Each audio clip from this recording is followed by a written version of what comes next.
Friends, आज हम India के ड्रेनेज सिस्टम के बारे में पढ़ेंगे। और जैसा कि हम लोग जानते हैं, इंडिया में मेनली दो तरह के रिवर सिस्टम पाए जाते हैं। एक है Himalayan river system, Himalayan, and दूसरा है पेनिनसुलर। ठीक है, तो हिमालयन में कौन कौन सा रिवर आता है? गंगा है, ब्रह्मपुत्र है, ओके, इंदस है और इसकी ट्रिब्यूटरीज, ओके। और पेनिनसुलर में कौन सा आता है? जो भी पेनिनसुलर इंडिया में जो भी रिवर है, गोदावरी है, कृष्णा है, कावेरी है, ओके। तो ये सब है पेनिनसुलर रिवर सिस्टम। तो सबसे पहले हम लोग दोनों के बीच डिफरेंस जान लेते हैं कि हिमालयन रिवर सिस्टम और पेनिनसुलर रिवर सिस्टम में क्या डिफरेंस है। तो सबसे पहले है Himalayan river system. Himalayan river system क्या है? एक एंटीसीडेंट ड्रेनेज को फॉलो करती है। एंटीसीडेंट मतलब क्या? जैसे कोई भी ये माउंटेन है और ये रिवर आ रही है और ये क्या कर रही है ना कि इस माउंटेन को कट कर दे रहा है, ओके। तो उसको बोलेंगे कि एंटीसीडेंट ड्रेनेज है। जैसे कि हिमालयन रिवर, अब जैसे कोई भी रिवर इसके थ्रू पास कर रही है, उसके पास दो रास्ता है, या तो इस माउंटेन को ये कट कर दे या फिर ये अपना रास्ता ही बदल ले। तो जो हिमालयन रिवर सिस्टम है वो क्या करती है कि इस माउंटेन को ही कट कर देती है, जबकि जो पेनिनसुलर रिवर सिस्टम है वो कंसिक्वेंट ड्रेनेज को फॉलो करती है। मतलब क्या है कि उसको जैसे स्लोप मिलता है बस वैसे ढल जाना है, ओके। तो ये हो गया मेन डिफरेंस। एंटीसीडेंट ये हिमालयन रिवर सिस्टम फॉलो करती है और peninsular river system consequent drainage को फॉलो करती है। ठीक है, सेकंड डिफरेंस है ये अपनी जो भी हिमालयन रिवर सिस्टम है वो यूथफुल स्टेज में है, ओके। और जो पेनिनसुलर रिवर सिस्टम है वो मैच्योरिटी को मतलब मैच्योर हो गई। तो इसको कैसे समझ सकते हैं? क्योंकि हिमालय क्या है ना कि काफ़ी यूथ मतलब बिल्कुल नया नया बना हुआ, अभी पहाड़ इसको बोल सकते हैं, माउंटेन्स को बोल सकते हैं, ओके। लेकिन पेनिनसुलर जो इंडिया है वो क्या है, काफ़ी पुराना है। ये तो पता ही होगा कि दक्कन का पठार वो काफ़ी पुराना माना जाता है। तो इस कारण से यहाँ की जो नदियाँ बोलते हैं वो यूथफुल स्टेज में, और जो पेनिनसुलर रिवर की है वो मैच्योर हो चुकी है, ओके।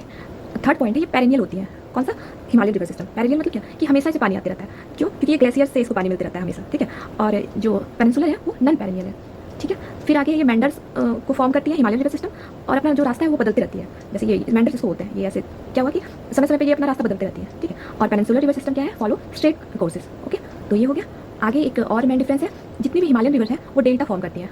डेल्टा क्या मतलब, जैसे रिवर आ रहा है तो अपने साथ बहुत सारे सेडिमेंट्स लेके आ रहा है, तो वो जब भी वो जाके सी में इस मिलेगी तो अपने साथ जो भी सेडिमेंट लाई उसको डिपॉजिट कर देती है एक जगह पे, तो उसी को बोलते हैं कि डेल्टा फॉर्म कर रही है, ठीक है। जैसे एक एग्जांपल है सुंदरबन का डेल्टा, सुंदरबन का डेल्टा, ठीक है। तो ये कौन सा रिवर लेके आता है? हमारा गंगा है, ब्रह्मपुत्र है, ठीक है। तो इससे सुंदरबन का डेल्टा बना है। जबकि जो पेनिनसुलर रिवर सिस्टम है वो डेल्टा भी फॉर्म करती है और एस्चुरीज दोनों फॉर्म करती है। जैसे जितनी भी ईस्ट फ्लोइंग रिवर है, ओके, जैसे कि ताप्ती है, नर्मदा है, ये सारी एस्चुरी फॉर्म करती है। एस्चुरी फॉर्म करती है मतलब डायरेक्ट दोनों मिल जाती है, सेडिमेंट्स ला के जमा नहीं करती है, जैसे कि डेल्टा में फॉर्म कर रहा है, ओके। और जितनी भी west flowing river, west flowing में कौन सा आ जाएगा? महानदी है, जो उड़ीसा में है, कृष्णा है, कावेरी है, ये सारी नदियाँ डेल्टा फॉर्म करती हैं, ओके। तो ये हो गया हिमालयन रिवर सिस्टम और पेनिनसुलर रिवर सिस्टम में डिफरेंस। थोड़ा बहुत रिवर्स के कुछ पैटर्न्स को जान लेते हैं, ओके। जैसे कि एक है डेंड्राइट पैटर्न। पैटर्न मतलब क्या? नदियाँ किस पैटर्न में फ्लो कर रही हैं। जैसे कोई रिवर है, अब उसकी कोई ट्रिब्यूटरी आके इसमें मिल रही है, फिर इसमें एक डिस्ट्रीब्यूटरी आके मिल रही है, फिर यहाँ पे कोई ट्रिब्यूटरी आके मिल रही है, फिर कोई डिस्ट्रीब्यूटरी आके मिल रही है। तो ये क्या हो गया? तो एक तरह से क्या बन गया? एक पैटर्न बन गया। इसको बोलते हैं डेंड्राइट पैटर्न। तो ये तो पता ही होगा, गंगा है, ब्रह्मपुत्र, इंदस, सारी रिवर ड्रेनेज पैटर्न को फॉलो करती है। आगे है रेडियल पैटर्न। रेडियल मतलब क्या? ये नाम से क्लियर हो रहा है कि कहीं एक जगह से ये सारी नदियाँ निकल रही है। जैसे ये कोई हिल है, ओके, अब इधर से कोई रिवर निकल रहा है, इधर से कोई आ रहा है, इधर से आ रहा है, तो इसको बोलेंगे कि ये रेडियल पैटर्न को फॉलो कर रहा है। जैसे सोन है, नर्मदा है, ये सारी रिवर क्या है? रेडियल पैटर्न को फॉलो कर रहा है, ओके। तो ये समझ में आ गया। आगे है रेक्टेंगुलर पैटर्न। रेक्टेंगुलर पैटर्न जैसे कि कोई मेन रिवर है, अब इसमें इसकी ट्रिब्यूटरी जो है वो राइट एंगल पे आके मिल रही है, ऐसे ऐसे ऐसे, तो इसको बोलेंगे रेक्टेंगुलर पैटर्न को ये फॉलो कर रही है। जैसे कि विंध्या माउंटेन, ये तो पता ही होगा, विंध्या माउंटेन जो है वो क्या करता है? पूरा इंडिया को दो पार्ट में डिवाइड करता है। तो वहाँ की जो रिवर्स है जो निकलती है उससे वो रेक्टेंगुलर पैटर्न को फॉलो करती है। आगे है ट्रेलिस पैटर्न। ट्रेलिस पैटर्न जैसे कि क्या है कि इसमें मेन रिवर पैरेलल होती है प्राइमरी डिस्ट्रीब्यूटरी की। जैसे ये मेन रिवर है, ओके, और ये कोई इसकी ट्रिब्यूटरी रिवर है, तो ये एक दूसरे के पैरेलल है, इसको ट्रेलिस पैटर्न करते हैं। तो चार पैटर्न मेनली हमने देखा, dendrite, radial and rectangular and trellis pattern, okay. तो अब हमारा मेन टॉपिक स्टार्ट होता है। हाँ, एक पॉइंट और भी है, इंपॉर्टेंट है। ट्रेलिस दामोदर रिवर जो है जो हमारे झारखंड में फ्लो करती है, तो ये क्या है? ये ट्रेलिस पैटर्न फॉलो करती है, ओके। अब जो हमारा मेन टॉपिक है वो है इंदस रिवर सिस्टम के बारे में, ठीक है। ये बताना सारा जरूरी था तो थोड़ा बहुत बता दिए, ओके। अब है इंदस रिवर सिस्टम, ये, ठीक है। तो सबसे पहले इंदस रिवर सिस्टम, ये तो मालूम ही होगा कि ये जो है ये कैलाश रेंजेस के पास से ये निकलती है। कहाँ से निकलती है? कैलाश रेंजेस के पास मानसरोवर एक लेक है, वहाँ पे एक ग्लेशियर है जिसका नाम है बुखारचू ग्लेशियर, वहाँ से निकलता है। तो ये याद रखना है। और ये जैसे यहाँ पे है, ये कैलाश माउंटेन रेंजेस है, अब यहाँ पे कहीं मानसरोवर है और यहाँ पे है कौन सा ग्लेशियर? बुखारचू ग्लेशियर। ये सारा मैंने पीडीएफ में मेंशन कर दिया है, और मेरा टेलीग्राम चैनल का भी लिंक दिया हुआ है, उसमें सारा पीडीएफ मैं अपलोड कर दूँगी, ओके। तो ये हो गया। अब क्या है, इसका टोटल लेंथ जो है वो 2880 किलोमीटर है। इसके बाद कर रहे हैं हम लोग इंदस रिवर के बारे में, जिसको कि सिंधु नदी भी बोलते हैं। और ये रिवर जो है ये काफ़ी, इसका हिस्टोरिकल इंपॉर्टेंस भी है। जैसे कि इंदस वैली सिविलाइजेशन जो है इसी नदी के किनारे जो भी है काफ़ी फ्लोरिश हुई थी। तो इसका टोटल लेंथ याद रखना है 2880 किलोमीटर। लेकिन क्या है कि सारा तो इंडिया में फ्लो नहीं करता, इंडिया में इसका जो है 1114 किलोमीटर्स ये इंडिया में फ्लो करता है, ओके। तो इसका कुछ पार्ट जो है ये तिब्बत में फ्लो करता है, फिर इंडिया में, एंड वापस फिर ये पाकिस्तान में, और फिर लास्ट में जाके ये अराबियन सी में जाके मिल जाती है। तो ये याद रख सकते हैं। इसका कुछ एंशिएंट नेम भी हम लोग को याद रखना है। जैसे वाल्मीकि के रामायण में इसको महानदी बोला गया है। महानदी एक तो उड़ीसा में है जो अभी हम लोग जानते हैं, लेकिन रामायण में जो है इंदस रिवर सिस्टम को महानदी बोला गया है, ठीक है। और कुछ जैन टेक्स्ट में जो है, जब हम लोग जैन टेक्स्ट के बारे में पढ़ेंगे तो वहाँ भी ये पढ़ेंगे कि जम्बूद्वीप पर्याप्ति इसको बोला गया, ओके। और ग्रीक लिटरेचर में सिंथस बोला गया, ठीक है। तो ये सब याद रखना है। और एक पॉइंट इसमें याद रख सकते हैं, flows between Karakoram and Ladakh ranges. तो थोड़ा बहुत जान लेते हैं कि जैसे कि ट्रांस हिमालय में एक तो कैलाश रेंजेस है, इसको मैप पे अगर पढ़ेंगे तो ज़्यादा बेटर रहेगा। थोड़ा बहुत देख लेते हैं, ये कैलाश रेंजेस है, ओके। और यहाँ पे कहीं पे क्या है, काराकोरम रेंज है, काराकोरम, ठीक है। काराकोरम रेंज है, फिर लद्दाख रेंज है, इधर कहीं पे लद्दाख रेंज है, फिर जास्कर रेंज है, ऐसे ऐसे ऐसे। इधर हो गया कैलाश, ठीक है। उसके बाद काराकोरम, फिर हो गया लद्दाख, फिर हो गया जास्कर, ठीक है। और उसके बाद हो गया पीर पंजल रेंजेस, ओके। तो जो हम लोग इंडस रिवर की बात कर रहे हैं वो इसी काराकोरम और लद्दाख रेंज के बीच में फ्लो करती है, फिर कहीं जाके यहाँ पे कट जाती है, ठीक है। तो ये चीज़ याद रखना है। आगे है फिर एक और है इसमें इंपॉर्टेंट, इंडस वाटर ट्रीटी के बारे में, ये मैंने यहाँ पे लिख रखा है। ये हाँ, ये 1960 में हुआ था, और ये कभी कभी बीच में न्यूज़ में भी आ जाता है। ये इंडिया और पाकिस्तान के बीच एक ट्रीटी है। तो इसमें क्या है कि जो कुछ रिवर जो है, जैसे कि इंडस है, झेलम है, चिनाब है, पहले इसको एक बार मैप पे देख लेते हैं तो ज़्यादा बेटर रहेगा कि कौन सा रिवर कहाँ पे है। तो सबसे पहले ये इंडस रिवर है, ठीक है। तो ये तो इंडिया से नहीं निकलती है, मानसरोवर से निकलती है, ओके। फिर है झेलम, पहले है इंडस, फिर है झेलम, फिर है चिनाब, फिर रावी, फिर प्यास एंड फिर सतलज रिवर। इंडस और सतलज दोनों जो है लगभग मतलब 80 किलोमीटर का कुछ फासला है, तो वहाँ से निकलती है। और ये भी जो है मानसरोवर के पास से ही ये वाला निकलता है, ओके। तो ये भी एक पॉइंट याद रखना है। तो इंडस रिवर के बारे में हमने जाना, और इसकी कुछ ट्रिब्यूटरीज जो है वो भी जान लेते हैं। ये हो क्या, हाँ, इसको मैप पे देख लेते हैं। ये यहाँ से कहीं निकल रही है। सबसे पहले जो है यहाँ पे जो है लेफ्ट बैंक ट्रिब्यूटरी के बारे में जानेंगे, और कुछ राइट बैंक ट्रिब्यूटरीज हैं, ओके। तो एक रिवर है जास्कर रिवर, तो जास्कर रिवर हो गया इसका लेफ्ट बैंक ट्रिब्यूटरी, मतलब ये इंडिया में जैसे क्रॉस करता है तो फिर सबसे पहले इसमें जास्कर रिवर आके मिलती है। तो ये पॉइंट याद रख सकते हैं। फिर आगे बढ़ती है, ठीक है। तो उसके बाद ये लेफ्ट बैंक की बात कर रहे हैं, फिर झेलम भी इसमें आके मिल जाता है, ओके। तो ये सारा जो है इसको भी जानेंगे कि कैसे कैसे कहाँ पे कौन सा रिवर आके मिलता है, ठीक। तो ये हो गया। और इसमें राइट बैंक ट्रिब्यूटरी में एक है श्योक रिवर जो है वो सियाचिन ग्लेशियर से निकलती है। कौन सा ग्लेशियर? सियाचिन ग्लेशियर जो है ये काराकोरम रेंज में है, ठीक है, काराकोरम रेंज में, ओके। तो एक याद रखना है, ये इंडस रिवर की राइट बैंक ट्रिब्यूटरी जो है वो श्योक रिवर है। फिर इसमें एक नुब्रा रिवर भी आके मिलता है, ओके। तो ये याद रखना है। फिर जब आगे हम लोग बढ़ते हैं तो यहाँ पे एक पीओके वाला जो पार्ट है, तो मतलब पाक ऑक्युपाइड कश्मीर जो है उसमें जो है एक गिलगिट रिवर आके भी मिलती है, और इसी गिलगिट रिवर में हुंजा रिवर भी एक याद रखना है, ये इसकी ट्रिब्यूटरी है, ओके।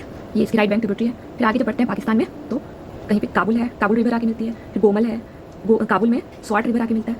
तो ये सब पॉइंट याद रखना है इंडस रिवर के बारे में।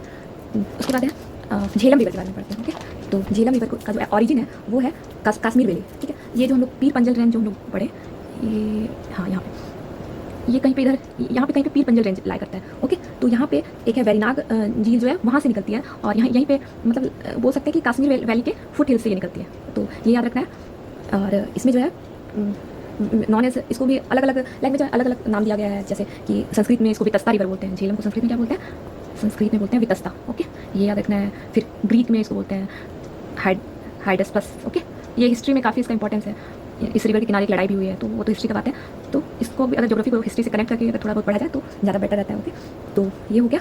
अब क्या है कि ये यहाँ से निकली, यहाँ से, और फिर ये आगे बढ़ के इंडिया और पाकिस्तान के बीच में लगभग 170 किलोमीटर का बाउंड्री फॉर्म करता है, ठीक है। तो ये हो गया।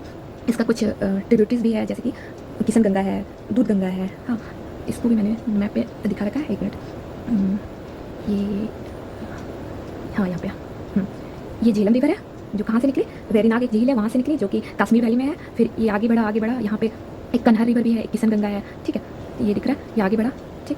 अब हो गया, ये झेलम का बात हो गया। अब है और हाँ, ये पाकिस्तान में जो है बारामूला के पास जाके मतलब पाकिस्तान में इंटर करती है, ओके। आगे है चिनाब रिवर, ठीक है। तो चिनाब रिवर का जो ऑरिजिन है वो बारालाचा पास है, ये यहाँ पे, हाँ, ये वाला पास मतलब क्या, दो माउंटेन्स के बीच में जाने का रास्ता, ठीक है। तो याद रखना है चिनाब रिवर कहाँ से निकल रहा है, बारालाचा पास से, तो ये याद रहेगा।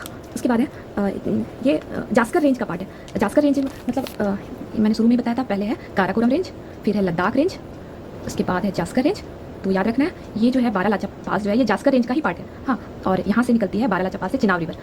आगे है ये याद रखना है। फिर चिनाब रिवर के बारे में पढ़ लिया। अब हम लोग रावी रिवर के बारे में भी थोड़ा बहुत जान लेते हैं। तो रावी रिवर जो है वो कुल्लू हिल से निकलती है। ये दोनों जो है वो रोहतांग पास के नियर बाय है, ओके। और ये कुल्लू हिल से निकलती है, ठीक है। याद रखना रावी रिवर है वो कुल्लू हिल से निकलती है, और ये हिमाचल प्रदेश में है, ठीक है।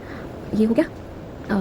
उसके बाद है ये आगे बढ़ती है। फिर ये यहाँ पे जाके झेलम में ही मिल जाती है। और ये पाकिस्तान में रंगपुर एक जगह है, वहाँ पे जाके ये मिलती है।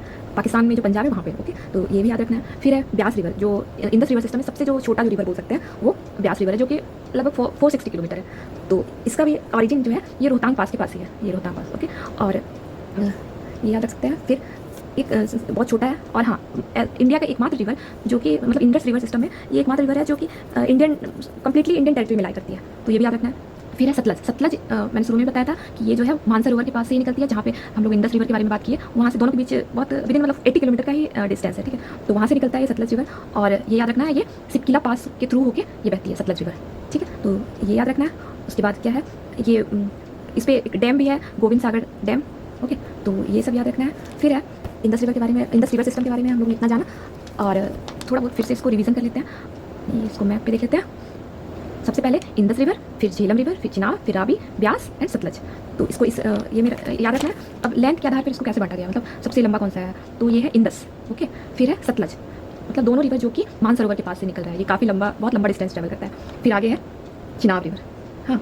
और चिनाब जो है ये कहाँ से निकल रहा है, ये हमारा हिमाचल प्रदेश से निकल रहा है, ओके। उसके बाद है चिनाब के बाद रावी, रावी, फिर है झेलम एंड लास्ट में है ब्यास।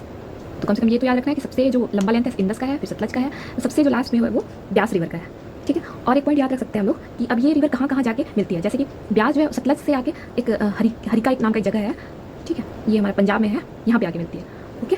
और क्या है कि जो झेलम, चिनाब, रावी, ब्यास, सतलज, ये पाकिस्तान में एक जगह है जिसको पंचनड़ बोलते हैं, वहाँ पे जाके मिलती है।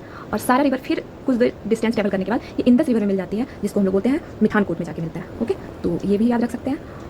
आगे एक पॉइंट रह गया था जो शुरू में थोड़ा बहुत बताया था मैंने, इंडस वाटर ट्रीटी, ये 1960 में हुआ था, जो नेहरू जी, हमारे नेहरू जी और अयूब खान के बीच में, अयूब खान, ठीक है। तो उनके बीच एक ट्रीटी हुआ था जिसमें क्या था कि इंडिया का जो पहला 3 रिवर है, इंडस, झेलम और चिनाब, यहाँ से एक बार देख लेते हैं, इंडस, झेलम एंड चिनाब, इसका जो 20% है जो इंडिया जो इसका यूटिलाइजेशन कर सकता है, इसके वाटर का मतलब 20% जो भी इसको हाइड्रो पावर बनाना है या जो भी यूज़ है 20% ये यूज़ कर सकता है। बाकी जो 3 रिवर है इसमें इंडिया का 100% जो है इसका स्वामित्व है, ठीक है। तो इंडस वाटर ट्रीटी ये 6 रिवर को लेके है, ठीक है। तो ये हो गया। तो हमने लगभग सब कुछ इंडस रिवर सिस्टम में कवर कर लिया, और ठीक है, आई होप आपको अच्छा लगा होगा। Thank you.